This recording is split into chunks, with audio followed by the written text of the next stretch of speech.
Okay, guys, gonna try to make this as quick as possible, just so that we can be as informed as possible and make our wisest choice when it comes to taking care of ourselves with this coronavirus. I'm only giving you what I have read, heard, thought about, what I'm learning from my people that I work with. My boss has been very helpful and informative with emails.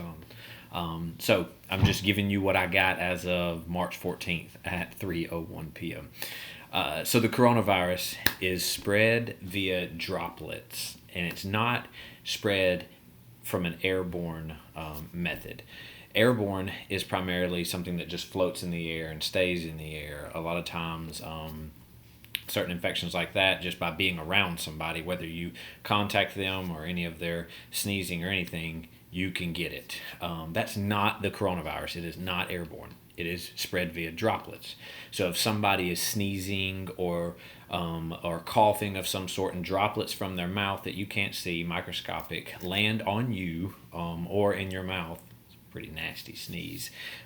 But if they land on you, your chances of getting the virus are really high, particularly because this is a new virus and none of us have immunities built up against this virus. So, like, if somebody coughs, sneezes, or you touch a surface that somebody else coughed and sneezed, and then touch your mouth or nose, your chances of getting it are pretty high. So, try to avoid people that are coughing or sneezing. And if you're coughing or sneezing, try to avoid people. You can have the virus for up to one day or 14 days and have no symptoms. The average, what I read, was about 5 days. So that's why it seems to be moving so much, and people don't even know, like, oh, I have the virus, or they then have a symptom, but once their symptoms have presented, who knows how many people they've touched in the past 1 to 14 days, and then it's already spread and contracted. So it seems to be just stealthily moving very quickly. It can live on any surface for up to 1 week. So you touch a doorknob, you touch something after touching your nose or mouth when you have the virus, it can live on that doorknob or surface or table for 1 week. Infected persons, this is a big key. Who are the people that are primarily going to be infected? Because people that are primarily in their 20s and 30s, it's just like you got a little bit of a cold. It's not so much of a difference, but as the ages go up, so does the mortality rate. People that are older than 80, one source said that 20% of people older than 80 who get the virus, they die. That's 1 in 5. Another source said that 40% of people older than 80 who get the virus, they die. And then as you go down, that was 80-year-olds. As you go down to 70-year-olds, it's about half that. And then you go down to 60, it's about half of that. And then you go down to the 50-year-olds, and anybody less than 50 or younger, they have a 0.4% chance of dying from this virus. This is just a general population, a 0.4%. And so I initially was really nervous about my kids. Zoe is 2, Zeke is 6 months. I thought, hey, old and young, those are the ones that's going to hurt. But it seems like it's primarily just the old, because one source that I saw said that 0 fatalities had occurred in people 0 years old to 9 years old. No fatalities whatsoever from kids aged 0 to 9. Now, there can be a lot of reasons for that. Maybe they just weren't exposed to the virus. I don't know. But the number says that 0 have died confirmed from the virus. Another thing that I think is really important is that those who are infected with the coronavirus and they also have a pre-existing health condition like heart disease, they are having some higher than maybe the general population mortality rate. They have more of a risk of dying from it. It says that of all the people who have died, 13.2% of them had heart disease. So about 13%. 1 in 10 had heart disease. 9.2% of them had diabetes. 8% of them had chronic lung disease. 8.4% of them had high blood pressure, and 7.6% had cancer. So there's an assumption there that if you have a pre-existing health condition, you're not going to fight this as good as the rest of the population. Some numbers from people that are smarter than me suspected that 1/3 of the U.S. will contract the virus. 1/3 of everybody in the U.S. is going to get it. Trying to microcosm this down to Alabama alone, it said that there were, in 10 weeks from now, possibly predicting, the guy's playing with numbers here, but just in a prediction mode, he said that there were predicted to be 25,000 cases in Alabama. And so his point of, before I even get into these numbers, his point of even predicting things is trying to make sure that we have healthcare resources. That we have a hospital to take care of the people with diabetes and the heart conditions, and the people that are older than 80. If they get sick, how do I keep them from dying? They need to be intubated. They need to have all kind of medicines, fluids. They're going to be. How do I keep those people from dying? So he's trying to predict the force and the blunt hit it's going to take on our healthcare system. So predicted 25,000 cases in Alabama in about 10 weeks. Of those 25,000 cases, probably about 20% of those, 5,000, will be significantly ill. And then he said of those, about half of that number who are significantly ill, half of them will need to be in the hospital. And then you could even go further and say half of the ones who are in the hospital, which is about 1,250 people now, if you've been following my math, about 1,000 people will need to be in the ICU. So that's 1,000 or 1,250 ICU beds. And once they're in the ICU, they could be there for a few weeks. That's a lot of ICU beds of sick people for a long time in the ICU. UAB, the number said, only has 300 ICU beds. So you got 300 ICU beds just at UAB and 1,250 ICU people. Not even talking about the people on the floor. Not even talking about the people that were sick but just had to stay at home. This is 300 ICU beds for 1,250 people. And these are just assumptions. Now, that's just at UAB, too. Of course, there's a bunch of other hospitals, but there's not a lot of hospitals that are as big as UAB in the state of Alabama.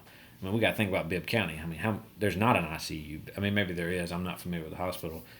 But it may not be your optimal ICU bed. Either way, when you get all these people sick at one time, then it's the doctor's job to go around and see who's the person that's most likely to live, and let's take care of them. The ones who don't have a chance to live, send them home. Send them home. And that's the world that everybody's trying to prevent, is not so much that a lot of people get sick, but what they're trying to prevent is everybody getting sick at one time and then having to go to the ICU. Your 80-year-olds, your 70-year-olds, and your heart disease and your diabetes patients, those are the ones that we're worried about, not the rest of the population. And how do we keep them alive once they get sick? Because they're all sick at the same time. So many healthcare resources at once. It's a little bit of a nightmare. So that's where I think a lot of the fear and the hysteria is coming from. So one way to kind of help prevent this is delaying the spread of the disease. It's kind of almost impossible to not spread it, but maybe we could delay it a little bit longer.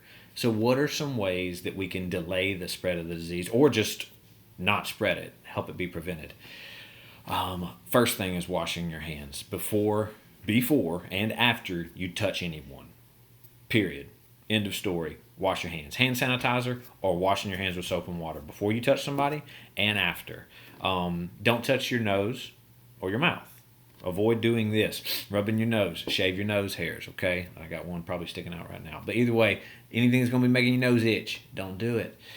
Because at that point, you've got droplets on this finger, and the second you go to shake somebody's hand, or the second that you may rub your shoulder and then give somebody a hug, or the second that you may touch the table with the droplets, it can live for a week, okay? So no touching of the nose. And the other thing is if you were to touch somebody else who had it, and then all of a sudden your nose is runny, or you just happen to grab your lip, well, you've just taken the virus they had and put it on yourself, okay? So wash hands before and after contact. Don't touch your nose or your mouth.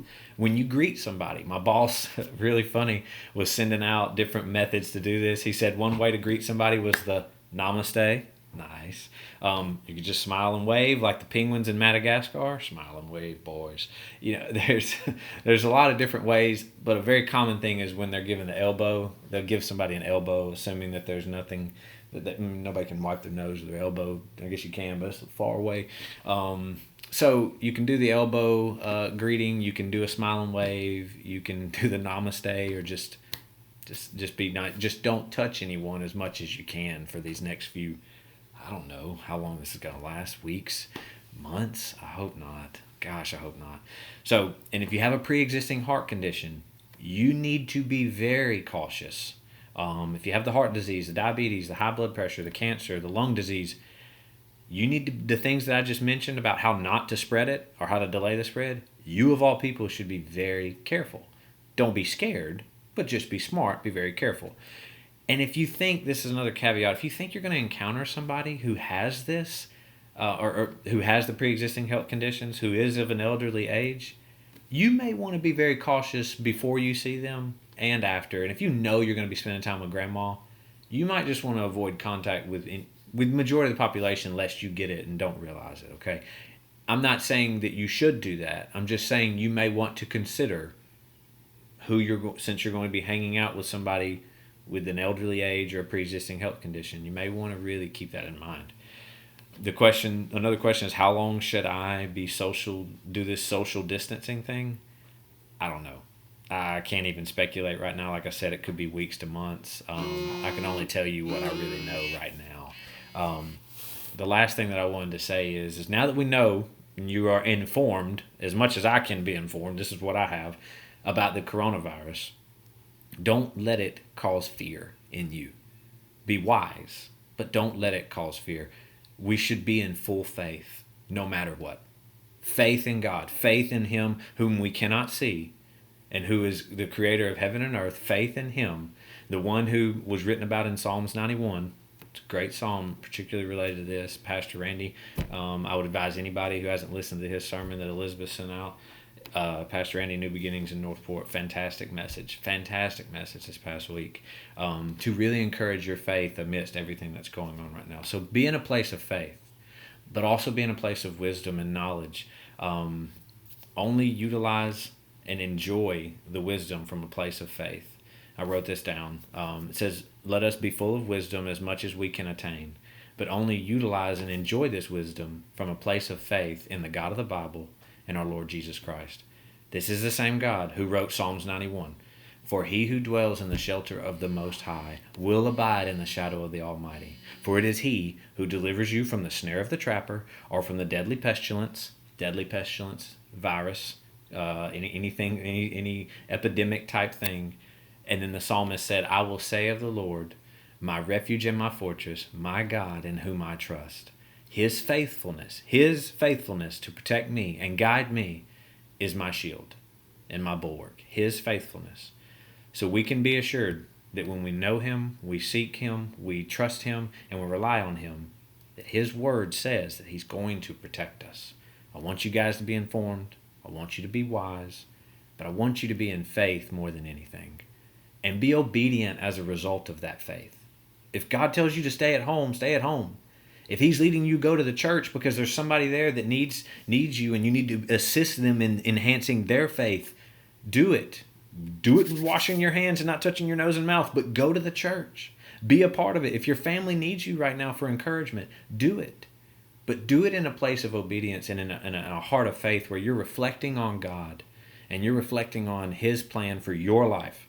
Not some rule that says that you should always stay at home or no, we're going to the church 7 days a week. Obey God, what He tells you to do in your own heart, as long as you're coming from a place of faith. So I would want you guys to be informed, but I want you to be in a place of faith. I love you guys. I hope this helps, and I hope blessings for each one of you.